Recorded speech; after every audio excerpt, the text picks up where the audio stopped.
Hey, what's up guys? So I needed a steaming rack and I didn't have one at the house available, so I decided to make a little makeshift steaming rack of my own. See here, I got some Vital Wheat nuggets that I was looking to steam and couldn't find a rack.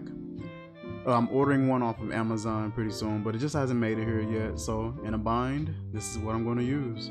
I got some aluminum foil and I folded it in half, folded it in half again, folded it in half once more, and I took a fork and sort of pierced from all the way from the top all the way down to the bottom of that sheet, unfolded it, and I set the sheet right at the top of this pan. I sort of kind of made it to where the nuggets can sit down in it a little bit and sit, nice and stable in place. I also put a lip of aluminum foil on the outside so that it doesn't sink into the pot as easy. I could have put a little more on the sides there, but it's fine. Everything seems to be holding up pretty well. I kept it that way so that way it doesn't drop into the pan. But yeah, that's pretty much it, and it works great. Have a good one, guys.